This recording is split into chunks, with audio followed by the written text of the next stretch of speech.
Uniform civil code article 44। सबसे पहले हम ये जानने की कोशिश करते हैं कि यूनिफॉर्म सिविल कोड क्या है।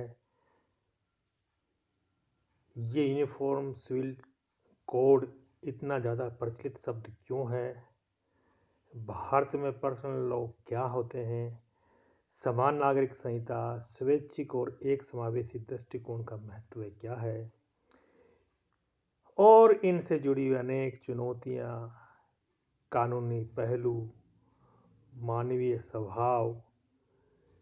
इसके अतिरिक्त यूनिफॉर्म सिविल कोड का स्वयं का अपना आचरण गुण करैक्टरिस्टिक क्या है। अगर हम यूनिफॉर्म सिविल कोड की बात करें तो ये भारतीय नागरिकों के लिए शासन नियमों के रूप में जाना जाता है, जो कि धार्मिक कानूनों और रीति रिवाजों पर आधारित हो। ये व्यक्तिगत कानूनों को बदलने का उल्लेख करता है ताकि यह निश्चित हो सके कि उनके संवैधानिक और मूल अधिकार सुरक्षित रहे। भारत में गोवा एकमात्र राज्य ऐसा है जिसमें 1954 विशेष विवाह अधिनियम लागू है, जो किसी भी नागरिक को किसी भी प्रतिष्ठित धार्मिक तथा व्यक्तिगत कानून के आयाम के बाहर शादी करने की अनुमति देता है। यूनिफॉर्म सिविल कोड ट्रेडिंग क्यों है? सुप्रीम कोर्ट के हाल ही में एक मामले में गोयन आदिवासियों द्वारा सवाल किया गया कि क्या गोयन निवासी का उत्तराधिकारी पुर्तगाली नागरिक संहिता 1867 या 1925 के भारतीय उत्तराधिकार अधिनियम द्वारा शासित है, जिसके बाद निम्न फैसले सामने आए। भारतीय संविधान के अनुच्छेद 44 में पूरे देश में नागरिकों के लिए समान नागरिक संहिता को सुरक्षित रखने के लिए हर राज्य को उसके खिलाफ लड़ने की आवश्यकता है, लेकिन उस पर आज तक कोई कार्रवाई नहीं की गई। वर्ष 1956 में हिंदू व्यक्तिगत कानून के बारे में बताया गया था कि हालांकि एक नागरिक संहिता को लागू करने के लिए कोई प्रयास नहीं किए गए हो, लेकिन जो भी हो भारतीय नागरिकों के लिए लागू हो सकते हैं ये कानून। 1985 के शाहबानो मामले में बहुत ही विचित्र स्थिति हमें देखने को मिली। अनेक संगठनों के और आंदोलनों के और चेतावनियों के बावजूद सरकार ने कोई कदम नहीं उठाया। भारत के सर्वोच्च न्यायालय ने गोवा को एक प्रसिद्ध उदाहरण के रूप में संबोधित किया है, जहां समान नागरिक संहिता सभी के लिए उचित है, भले ही वे कुछ सीमित अधिकारों की रक्षा करते हुए धर्म को छोड़ दे।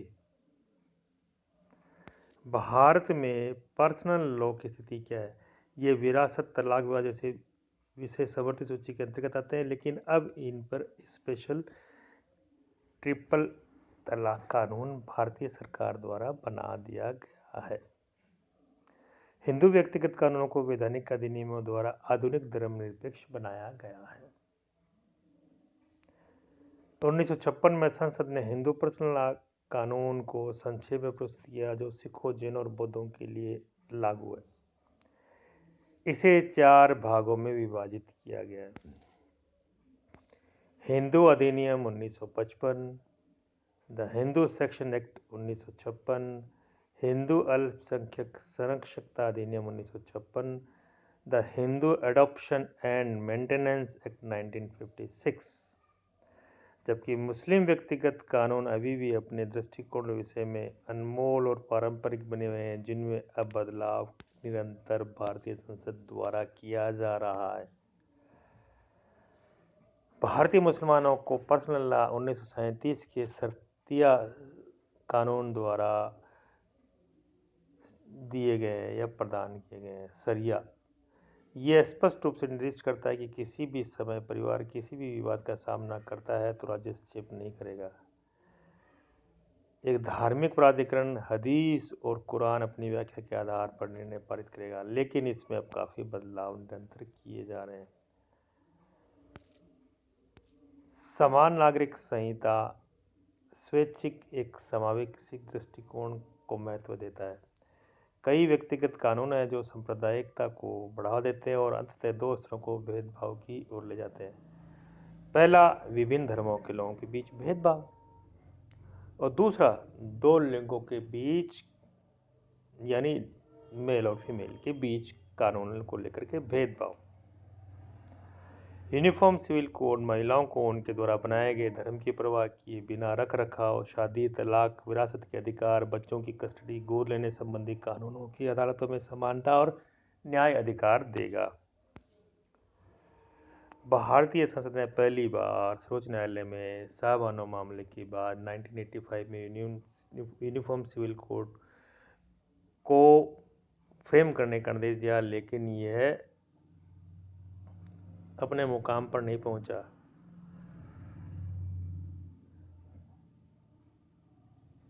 125 धारा के तहत ट्रिपल तलाक के मामले को भारत में काफ़ी विवादास्पद देखा जाता है। इसके अतिरिक्त बहुत सारे मामले आए और चले गए। 2017 में सुप्रीम कोर्ट ने ट्रिपल तलाक की प्रथा को पूरी तरह संवैधानिक घोषित किया यूनिफॉर्म सिविल कोड से, और इसके बाद भारतीय सरकार ने एक नया कानून इसकी जगह लाया। यूनिफॉर्म सिविल कोड से जुड़ी चुनौतियां, संवैधानिक चुनौतियां, धर्म की स्वतंत्रता के समान अधिकार का टकराव, अनुच्छेद 25 में धर्म के मौलिक अधिकार का उल्लेख। अनुच्छेद 26B में कहा गया कि प्रत्येक धार्मिक संप्रदाय के आधार पर धर्म के मामले में अपने स्वयं के मुद्दों का प्रबंध करने का अधिकार प्रत्येक व्यक्ति को होगा। अनुच्छेद 29 में एक विशिष्ट संस्कृति के संरक्षण का अधिकार होगा। ये सभी अधिकार अनुच्छेद 14 और 15 के तहत कानून के संरक्षण में पहले से समानता के साथ है, जो आपस में क्लेश करते हैं। इसके अलावा अनुच्छेद 25 के तहत धर्म की एक व्यक्ति की स्वतंत्रता, सार्वजनिक व्यवस्था और नैतिकता का स्वास्थ्य जीवन के अधीन है। और अब भारत में अनेक परिवर्तनों के बावजूद भी विभिन्न धर्मों के बीच टकराव को कम करने की असीम संभावना है और कॉमन सिविल कोड लगाया जाना चाहिए।